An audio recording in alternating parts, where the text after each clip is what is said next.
Peter Kirwan. I'm the CEO and co-founder of Collexion. If you say Collexion, that's okay, just spell it right.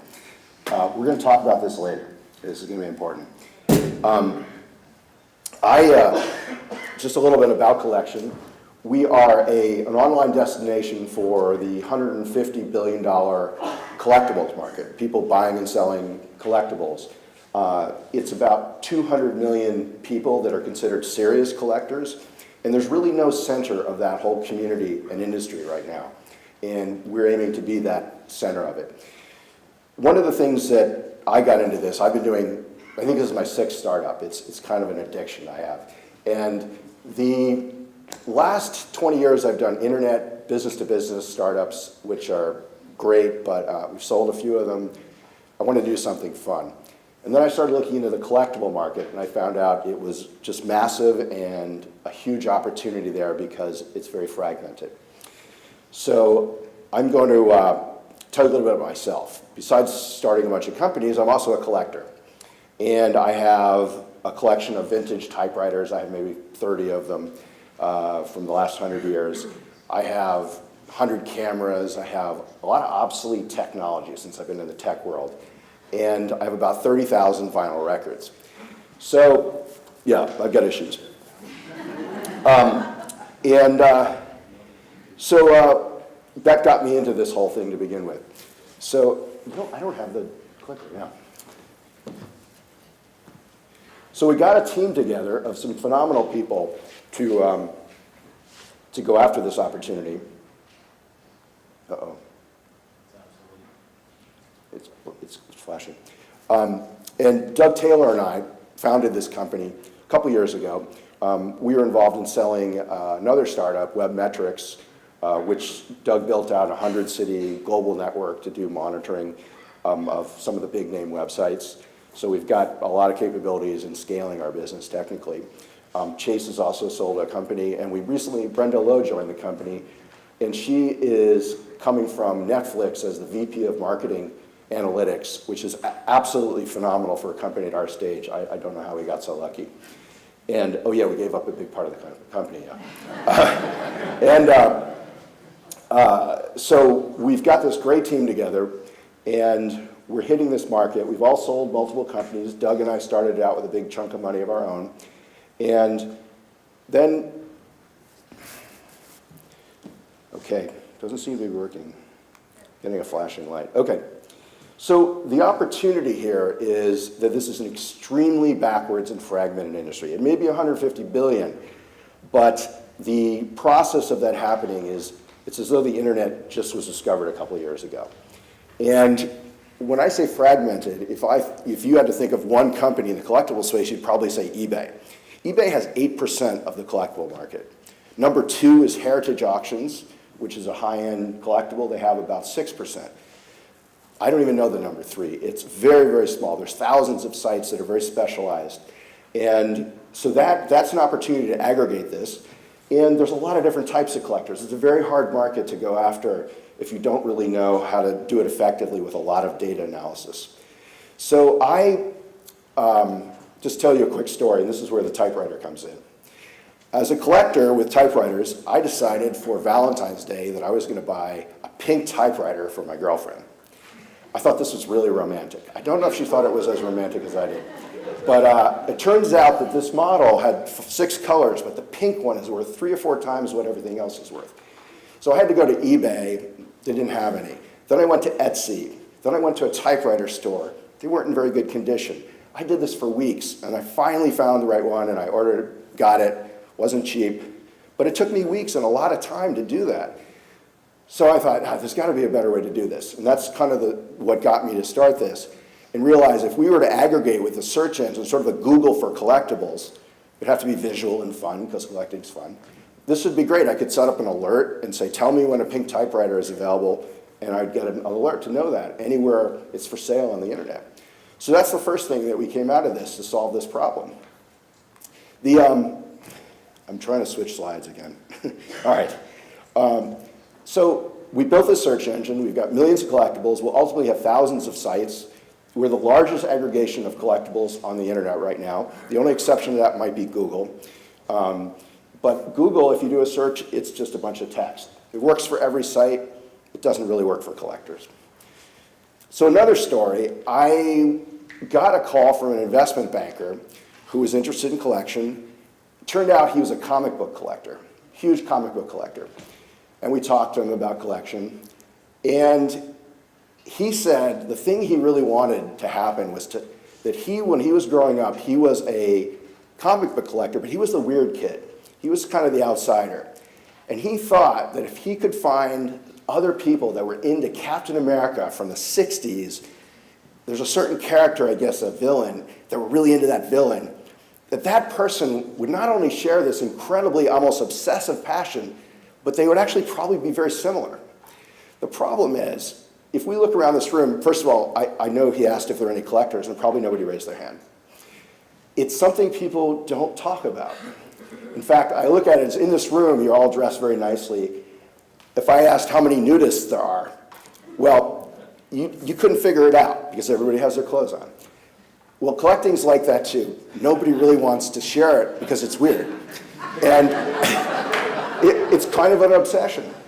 However, if you get two collectors together and they go, you collect that, it is like they found their soulmate. In fact, a lot of collectors' spouses don't really like their collecting habits, so in some ways they're more intimate than those relationships. But you can't have them in the real world. So we thought if we got a community together that not only spanned all these collectibles, but could work with all these marketplaces to add a social layer, that would be something great. So that's what people say they want. I'm trying to switch again. And the search and discovery through finding what other collectors collect, seeing their collections, talking about collectibles, this is all something that they, again, are almost obsessive about. This is an example of a search engine result, very different than Google. It's a lot of fun, and collecting is supposed to be fun. We make money by running ads within this. We also make money through what's called an affiliate network.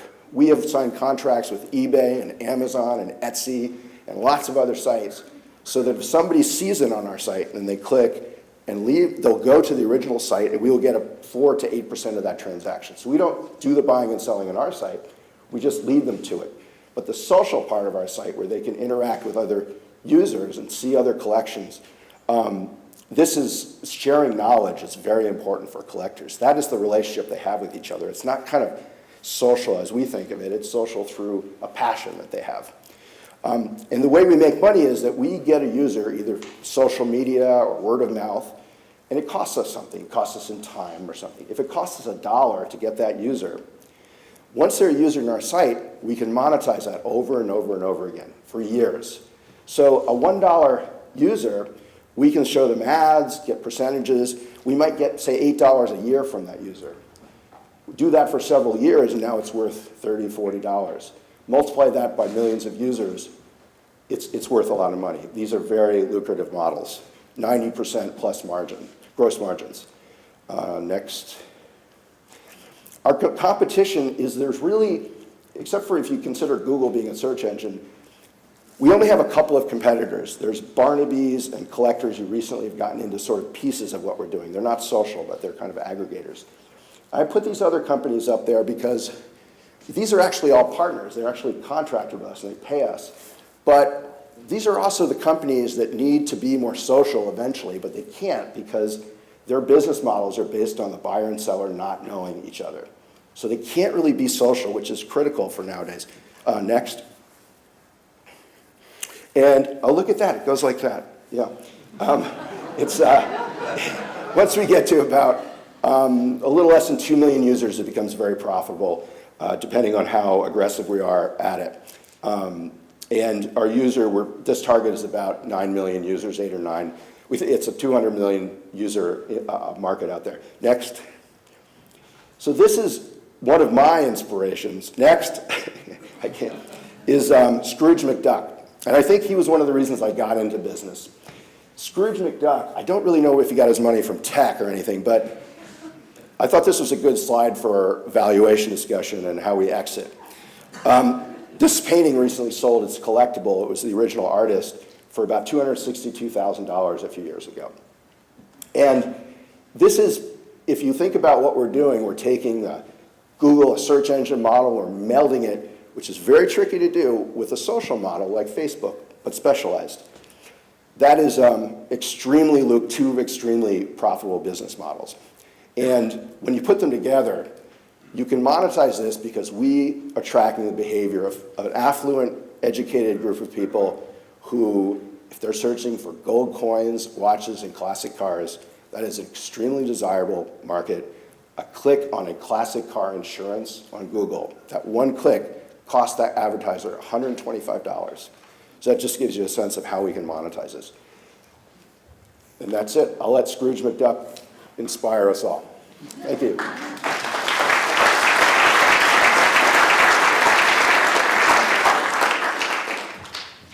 Peter, first, congratulations for getting to the stage that you're at. It's quite an accomplishment. You guys come a long ways in a relatively short amount of time.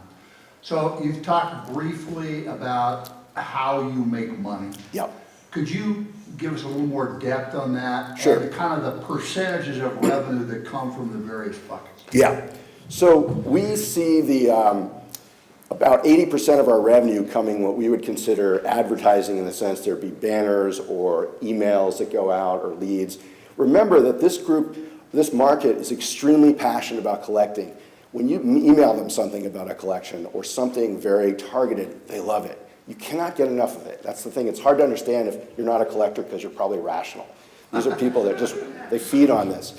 So that impressions of those ads, and we have an insurance company talking to us that sells to collectors. They really want to do things like even surveys. That interaction is worth a lot. The other thing is that by driving traffic to other sites and getting a percentage of that, we're leveling the playing field for thousands of sites that really don't get noticed right now. And so that's worth a lot to them. So there's just so many ways to monetize it that way. And I said it's really an annuity. Once you get them as a user, we just keep finding ways to monetize it over and over again. Sure. Okay, Peter. Go ahead. Okay, Peter, so with 6 startups, it sounds like you're sort of collecting Yeah. startups. That gives you some experience, and you mentioned that the market's so fragmented. How are you going to get traction, and what scares you or worries you about this one? Yeah, actually those are two related things. We've done a number of tests now in the last few weeks. We're about to start ratcheting up promoting the site. We've tried to kind of not do that up to now. And what happens is this acquisition of users, we're measuring all the different behaviors. It's going great. It's below what we thought it was going to cost. The behavior's great. Getting that traction requires more of these community social interactive features, so they'll come back more. So in the next couple of months, those will evolve, be very important. So that's on my mind a lot. In terms of what I'm scared about, related to this, you mean, right? I'm scared of a lot of things. I would say how long it takes to get the traction and that engagement, because this is not a simple thing. This is something where you talk about a community and what they want. Just, it takes a long time to get them built, and then they take off. And I'm not worried about another competitor coming out with better technology. It doesn't really matter. This is a very complex set of tools, but in the long run, it's building that community. And so is it going to take this long or this long? We made our best guess, so I'm just hoping it doesn't take too long to do it. So you put a slide up kind of showing the various players in the space. So what is your best guess, Peter, on who the most likely acquirers or interested parties would be? Well, there's a couple of tiers. As soon as we get a little larger, then the first tier goes away because they don't have the money. But there's been a lot of money pouring into the collectibles market with some players recently from private equity firms, not in our space, but ones that ultimately will probably need to get this. And remember, we have more data across more collectible and collectors than any other player in the space. That'll just keep growing, and that data is worth a tremendous amount.